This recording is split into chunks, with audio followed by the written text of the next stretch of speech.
Hello everyone, कैसे हैं आप सब। और आई होप कि आप सब ठीक होंगे।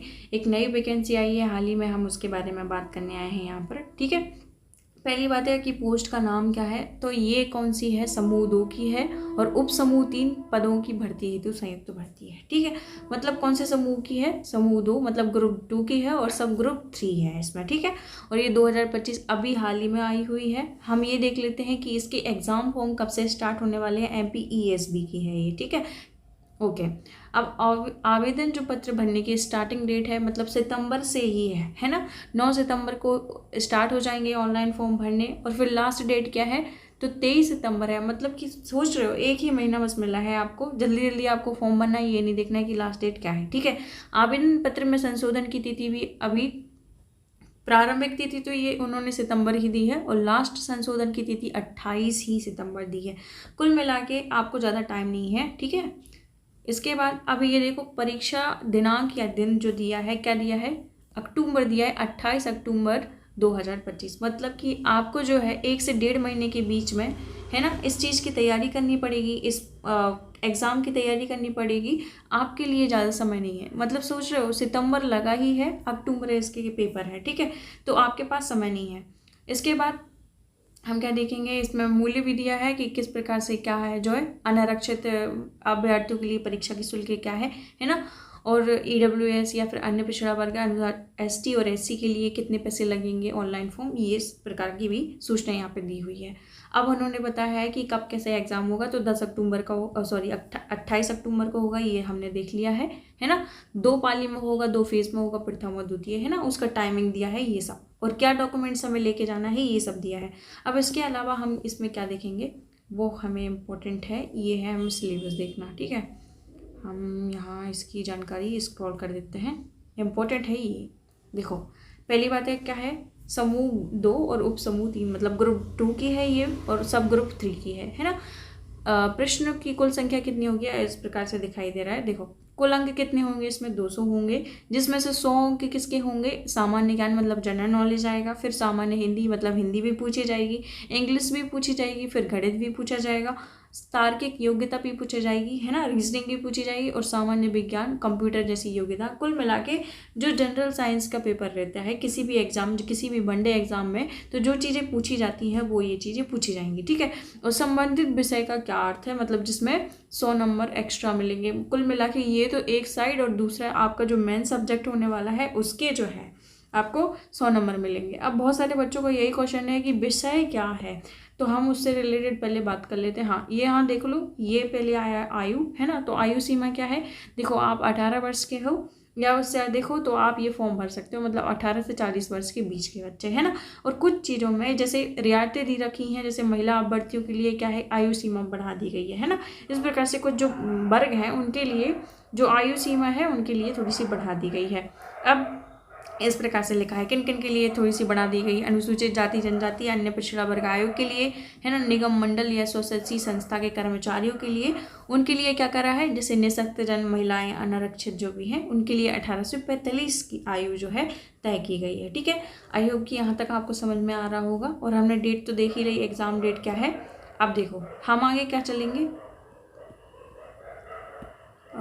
हाँ, इस प्रकार से भी कुछ जो है आरक्षण दिया जाएगा किन किन को, ये इस प्रकार से भी दिया है, प्राथमिकता किन को उनको मिलेगी, जैसे शासकीय सेवा में नियुक्ति के लिए विभिन्न वर्गों की प्राथमिकता किस प्रकार से है ना।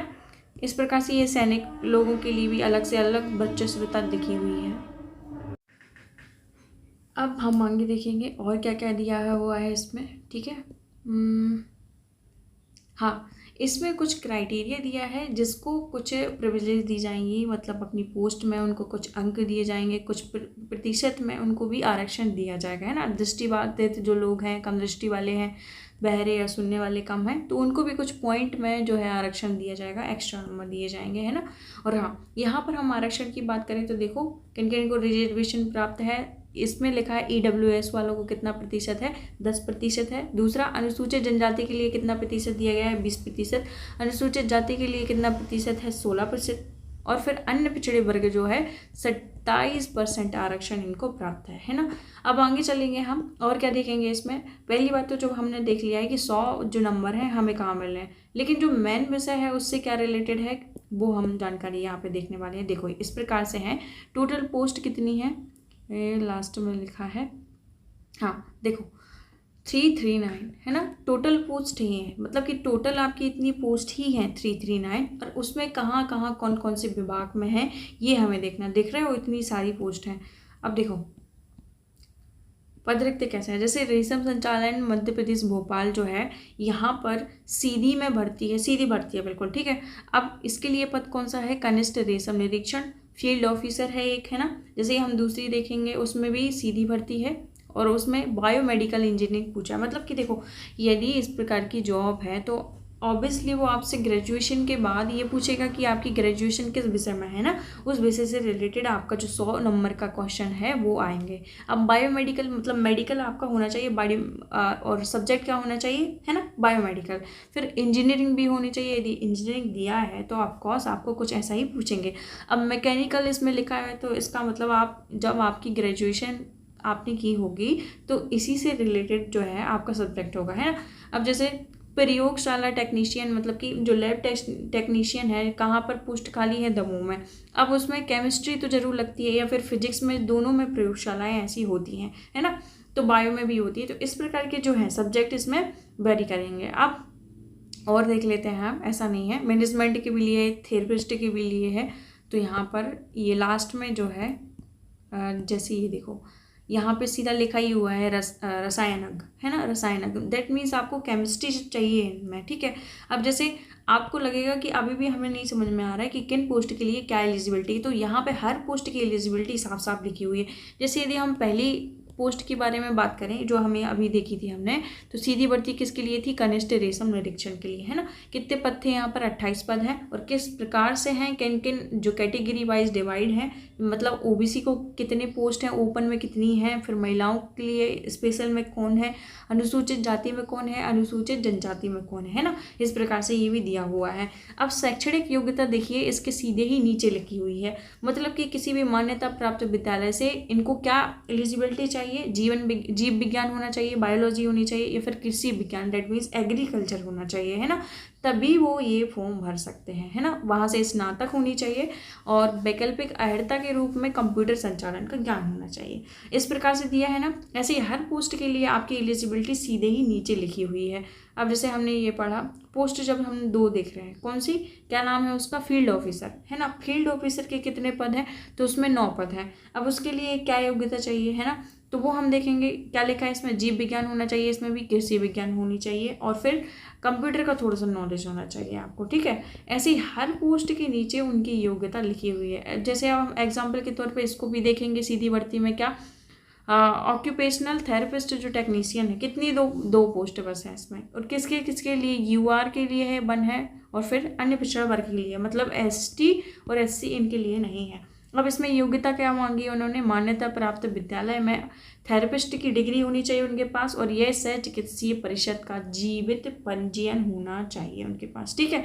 इस प्रकार से जितनी भी पोस्ट हैं, और आपको लगता है जैसे आप यहाँ पे देखो इन्होंने इस पोस्ट के लिए बस क्या मांगा है, जो बीएससी एवं मान्यता प्राप्त संस्था से सुरक्षा विषय में डिप्लोमा, मतलब कुल मिला के आपने जो बीएससी की है, यदि आपने पीसीएम भी किया है, उसके लिए भी ये जो पोस्ट है वो आप उसमें एलिजिबल हो। समझ में आ रही है। हर पोस्ट के नीचे उसकी योग्यता लिखी हुई है। अब जैसे यहाँ पर हम बात कर लें, क्या लिखा है यहाँ पर, सहायक यंत्री लिखा है, मतलब कि इंजीनियरिंग से रिलेटेड है ना। कितने पद हैं इसमें, 15 पद हैं। किन किन के लिए 15 पद आरक्षित किए गए हैं, या किन को डिस्ट्रीब्यूट करे गए हैं, साफ साफ लिखा हुआ है। अब उसके बारे में जब हम योग्यता देखेंगे तो क्या लिखा है, मान्यता प्राप्त, पहली बात तो विद्यालय में सिविल इंजीनियरिंग की डिग्री उनके पास होनी चाहिए। दूसरा वांछनीय में क्या है, लोक स्वास्थ्य यांत्रिकी, या फिर पर्यावरण अभियांत्रिकी, या फिर सैनिटरी इंजीनियरिंग क्षेत्र में मास्टर डिग्री उनके पास होनी चाहिए। इस प्रकार से जितनी भी 339 पोस्ट हैं, है ना, और जैसे एक पोस्ट में मतलब एक पोस्ट में क्या है, 14 पद खाली हैं, तो उसकी जो कैटेगरी दी हुई है, उसकी योग्यता दी है स्लाइडली बिल्कुल नीचे लिखा हुआ है, ठीक है। तो घबराना नहीं है। बहुत सारे बच्चों के मुझे ये मैसेज मिल रहा है कि मैम कहाँ पर ये चीज़ लिखी है कि किन किन के लिए एलिजिबल है। देखो जैसे आपको लग रहा है मैकेनिकल लिखा है, सॉरी जैसे आपको ये मैकेनिकल लिखा ही हुआ है तो ऑफकोर्स इसकी मैकेनिकल इंजीनियरिंग की डिग्री मस्ट होगी, ठीक है। तो आपको जो लग रहा है जैसे लैब टेक्नीशियन है, आपने बहुत पहले भरा होगा तो आपको पता है ना कि आप जैसे केमिस्ट्री का आपका कोई सब्जेक्ट है या फिर फिजिक्स का आपका कोई सब्जेक्ट है तो आप उसके लिए एलिजिबल होंगे, है ना। इसके लिए घबराने की ज़रूरत नहीं है। इस प्रकार से आप जो पूरी लिस्ट है देखो 87 की PDF है, 87 पेज की, लेकिन आप सभी तो पढ़ेंगे नहीं, तो जो जो इम्पोर्टेंट है सिर्फ उसको पढ़िए। हमने पहले देख लिया कि सितंबर में ही सारे के सारे फॉर्म भर जाएंगे, फिर अगस्त में जो है अक्टूबर में जो है 28 अक्टूबर है ना, जो है ये यहाँ से पेपर स्टार्ट होने लगे। पोस्ट कितनी है 2339, उसकी एलिजिबिलिटी जस्ट नीचे ही लिखी है। एज क्या क्राइटेरिया क्या है, 18 से लेकर 40 वर्ष तक है, और कुछ लोगों को थोड़ी सी प्रिविलेज दी गई है, बस हमें यही देखना है इसमें, है ना। और कौन सी है, ग्रुप 2 की है और सब ग्रुप 3 की है। तो आई होप कि आपको ये लेक्चर पसंद आया होगा, है ना। और ये जो PDF है आपको टेलीग्राम पर भी मिल जाएगी। तब तक के लिए धन्यवाद, किसी और नए लेक्चर के साथ मिलते हैं।